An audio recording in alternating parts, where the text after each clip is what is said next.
Boa noite, pode sentar, meus queridos. Tudo bem com vocês? Quem está bem, diga amém. Hoje, meu querido, hoje será o nosso 9º dia. Qual o mês que nós vamos consagrar hoje? Setembro. E setembro tem que ser um mês de vitória, para a glória de quem? De Deus. Porque até aqui o Senhor nos ajudou. Amém? E vamos continuar falando lá no nosso estudo sobre o livro de Mateus, capítulo 9, hoje, no nome de Jesus. Amém? Mateus, capítulo 9, para a glória de Deus. Livro de Mateus, capítulo 9, no nome de Jesus. Irmãos, uma coisa eu lhe digo: nunca devemos achar que sabemos de alguma coisa. Todos os dias nós aprendemos com quem? Com Deus. Uma vida com Deus, uma vida abundante. Mas para nós devemos aguardar em quem? No Senhor. Por que aguardar no Senhor, pastor? Porque, meu irmão, você vê, foi ontem que eu falei sobre isso, sobre o Abraão? Foi ontem? Sim ou não? Sim, foi ontem. Aonde que estava o tesouro de Abraão? Em Deus ou no filho? Quem acha que estava no filho? Quem acha que estava em Deus? Levanta a mão. Quem acha que o tesouro de Abraão estava em Isaac? Levanta a mão. Só ali a irmã ali. Quem acha que estava em Deus? A Bíblia deixa bem claro que nós aprendemos ontem que onde está o teu tesouro, ali também está o quê? O teu coração. Por isso que o tesouro de Abraão estava em Deus. Porque quando Isaac pergunta: ô pai, cadê o cordeiro? Cadê o holocausto? O que ele diz? Deus proverá. Mas ele sabia o que Deus tinha pedido para Abraão? O Isaac, o filho da promessa. Mas Deus também sabia que o coração de Abraão estava em quem? No Senhor. Aonde está o teu coração? Aonde está a sua vida? Às vezes nosso coração está no homem, mas não deveria estar. Você sabe por quê? Porque a Bíblia deixa bem claro: maldito o homem que confia em quem? No homem. Por quê, pastor? A Bíblia deixa bem claro: enganoso é o que? O coração. Mas o coração é o que mesmo, irmão? É esse aqui? Esse que é o coração? Ou esse aqui? Esse aqui. O coração, ele é o que? Enganoso. Mas, pastor, que tem caminhos para o homem que parece bom, sim. Mas o final é caminho de quê? De morte. Por isso, meu querido, a gente não tem que atentar para as coisas que a gente vê. Porque as coisas que a gente vê são temporais. E as coisas que a gente não vê são eternas. Guarde isso. As coisas que a gente vê são temporais. E as coisas, pastor, que a gente não vê são o quê? Eternas. E aí hoje nós vamos aprender no livro de Mateus, no capítulo 9, e no versículo 1, diz assim: Mateus 9, 1. E entrando no barco, passou para a outra margem e chegou à sua cidade. E eis que lhe trouxeram um paralítico deitado como? Numa cama. Ó, esse milagre, ele foi contado em Mateus, em Marcos e em Lucas. A Bíblia diz em Marcos que aquela casa, ela estava o quê? Fechada por pessoas, rodeada por pessoas. Multidões de pessoas que não tinha como eles levarem aquele homem até Jesus. E no versículo 2 diz assim, ó: e Jesus, vendo a fé deles, disse ao paralítico: filho, tem de bom ânimo, perdoados te são os teus pecados. 3. E eis que alguns dos escribas diziam entre si: ele blasfema, Mas Jesus, conhecendo os seus pensamentos, disse: por que pensais mal em vosso coração? Pois o que é mais fácil? Dizer ao paralítico: perdoados te são os teus pecados, ou levanta-te e faz o quê? Levanta-te e faz o quê? E anda. 6. Ora, para que saibais que o Filho do Homem tem na terra autoridade para perdoar os pecados. E disse então ao paralítico: levanta-te, toma a tua cama e vai para a tua casa. E levantando-se, foi para casa. E a multidão, vendo isso, maravilhou-se e glorificou a Deus, que dera tal poder aos homens. Esse milagre ele foi contado aonde? Mateus, Marcos e Lucas. Em Marcos fala que a multidão fechava aquela casa e os quadros não puderam entrar pela porta. Então eles destelharam a casa e desceram aquele homem que ele estava o quê? Paralítico aonde, pastor? Paralítico como? Em uma cama. Sim ou não? Sim ou não? E aí, meu irmão, você vê o que, pastor? Que muitos ficaram ali criticando Jesus. Como, pastor, criticando Jesus? Porque eu te digo, irmão, às vezes é muito triste. Você vê aí um monte de pessoas critica o pregador, critica quem mais, pastor? O fulano, o obreiro, a igreja, e acaba acontecendo o quê? O que acaba acontecendo? As pessoas começam, meu irmão, a olhar as coisas com os outros olhos. Porque vamos voltar um pouquinho no livro de, aqui mesmo, Mateus 9:3, diz assim, ó, Mateus 9:3, e eis que alguns dos escribas diziam entre si, o que ele dizia? Ele blasfêmia. Olha o 2, e Jesus, vendo a fé deles, disse ao paralítico: filho, tende o quê? Bom ânimo. Ele disse o quê? Filho, tende o quê? Bom ânimo. Então, meu irmão, ele pediu para aquele homem ter bom ânimo. Porque quando a pessoa está doente, ela tem o quê? Bom ânimo ou desânimo? Quando a pessoa, meu irmão, ela está passando um problema, ela tem bom ânimo ou desânimo? Então, o que Jesus olhou para aquele homem e disse o quê? Tende bom ânimo. Mas ele olhou para a fé de quem?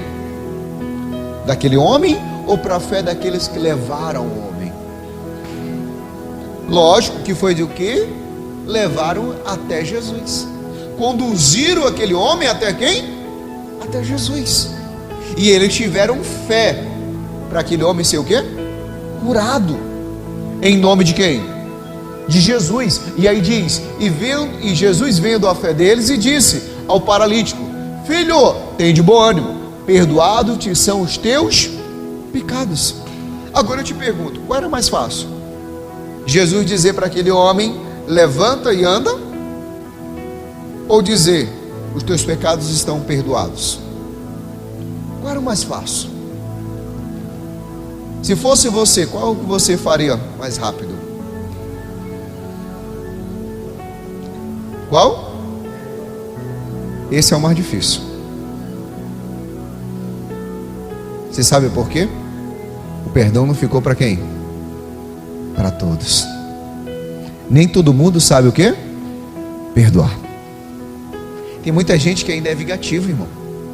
Então Jesus, olhando para aquela situação, ele disse o quê? Perdoados estão os teus pecados. Por isso que muitos faziam o quê no versículo 3? Ó, versículo 3: eis que alguns dos escribas diziam entre si: ele blasfêmia. Quer dizer o quê? Olha, que é isso que ele está dizendo? Perdoados estão os teus pecados. Eles começaram a blasfemar contra quem? Contra Jesus. Aí você para e pensa, lembra daquela passagem que quando Jesus vai à casa de Jairo, e quando ele chega lá as pessoas estavam chorando? Por que Jesus levou 3 discípulos? Aqueles discípulos eram discípulos de fé. Quem eram os 3? Pedro, Tiago e João. E por que ele deixou só o pai e a mãe? Porque as pessoas, quando Jesus disse para eles, a menina dorme, o que eles fizeram? Zombaram de Jesus. Por que zombaram de Jesus, pastor? Assim como blasfemaram dele aqui. Para você prestar atenção, irmão, o mais difícil Jesus já fez, foi dar a vida por você. O que nós retribuímos para ele? Porque o versículo 4 diz, olha o que diz: mas Jesus, conhecendo os seus pensamentos, disse: por que pensais mal em vossos coração? Pensai como, pastor? Mal.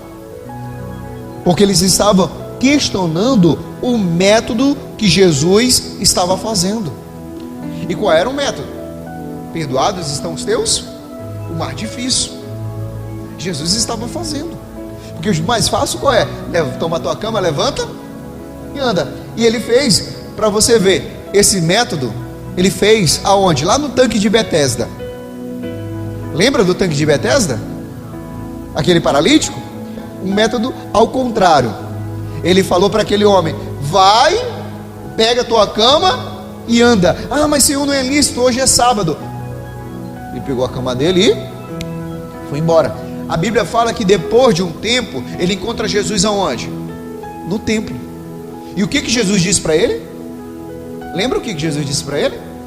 Vai e não peques mais, para não te aconteça coisa pior. Pastor, Jesus fez um método agora fácil, mas depois ele fez o que? O difícil. Ele botou aquele homem sobre aviso. Qual era o sobreaviso? Vai e não peques mais.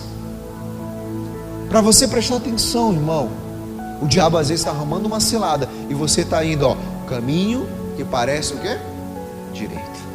Eles começaram a blasfemar e a dizer. Aí Jesus, conhecendo o pensamento deles, eles pensavam como? Mal nos vossos corações. E no versículo 5 diz assim: pois o que é mais fácil? Dizer ao paralítico: perdoado-te são os teus pecados, ou levanta-te e anda.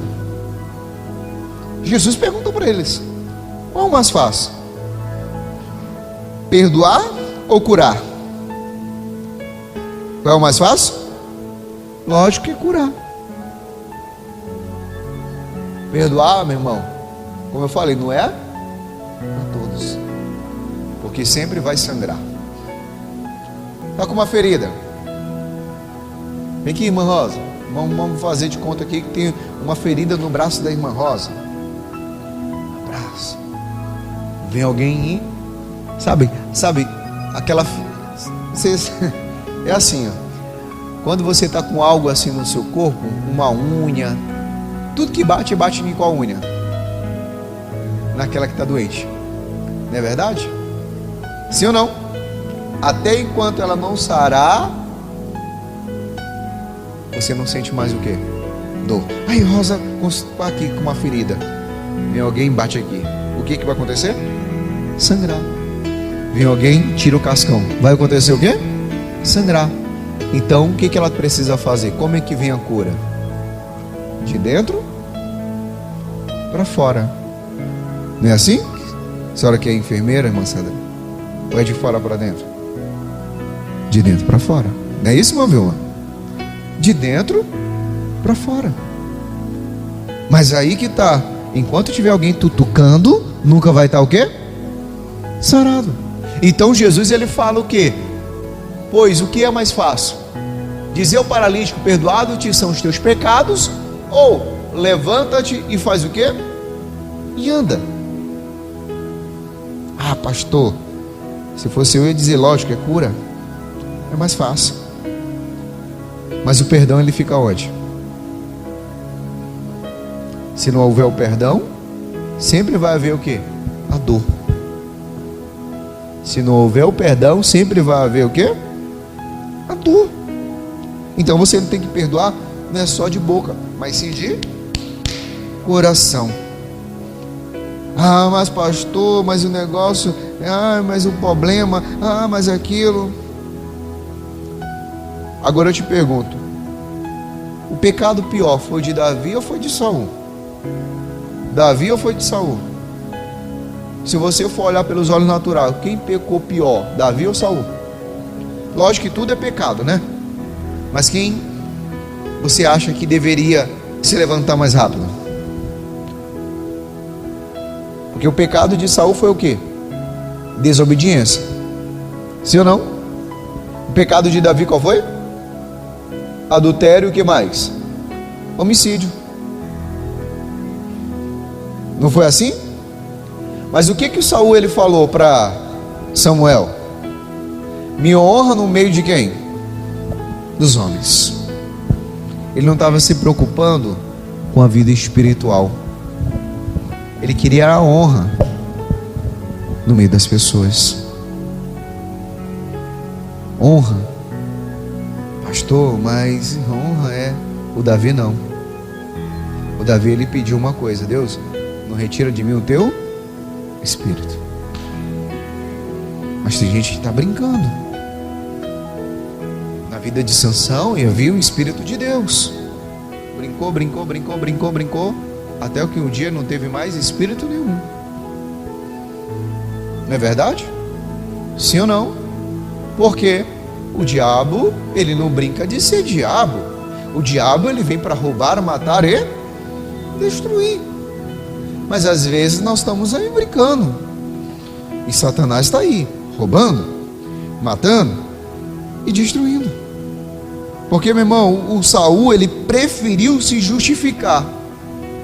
O Saul preferiu se justificar. O Davi, ele preferiu orar. Guarde isso. Saul se justificou, Davi orou. O que o Davi pedia? Não retira de mim o teu espírito. E você vai lembrar, até eu preguei aqui, Salmo 51. É, pastor, verdade. Então, meu querido, eu te digo uma coisa. O que, pastor? Você precisa ter uma vida com quem? Com Deus. Porque quando Jesus viu aquele homem, primeiro ele perdoou os pecados, depois ele sarou. Olha o que diz assim, versículo 6. Ora, para que saibais que o Filho do Homem tem na terra autoridade para perdoar os pecados, disse então ao paralítico: levanta-te, toma a tua cama e vai para onde? Primeiro ele perdoou, depois ele fez o quê? Curou. O método que Jesus usou aqui foi do perdão. Porque Jesus poderia dizer: levanta, toma a tua cama e anda. Mas ele ia continuar com o quê? O que aquele homem ia continuar? Com o pecado. E o salário do pecado é o quê? A morte. No versículo 7 diz mais: e levantou-se e foi para a sua casa. Olha o 8. E a multidão vendo isso, maravilhou-se e glorificou a Deus. E deram tal poder a quem? Aos homens. Pastor, eu preciso de cura. Não. Você precisa de uma restauração na sua alma. A cura é uma consequência. Tem gente que precisa, meu querido, restaurar a sua alma. Mas pastor, eu tenho orado. Mas orado como? Orando aquela oração que você pensa que engana, não engana. Deus conhece tudo. Falei para você aqui, o juízo para muitos não vai ser aqui. Vai ser depois, quando, pastor? Após a morte. A Bíblia mesmo diz isso. Outros vai ser aonde? Aqui. Já viu pessoas dizendo: eu vim e estou aqui na terra, eu sofro tanto. Já é o juízo para aquela pessoa. Outros, meu irmão, ele fez o que fez, mas ele não sofreu nada. E vai ser aonde, pastor, esse? Após a morte. Por isso que nós devemos se arrepender, irmão. Perdoe. Crie uma vida com Deus e Jesus vai te abençoar. Em nome de quem? De Jesus. Quem entendeu, diga glória a Deus. Então vamos ficar de pé e vamos orar. No nome do Senhor Jesus.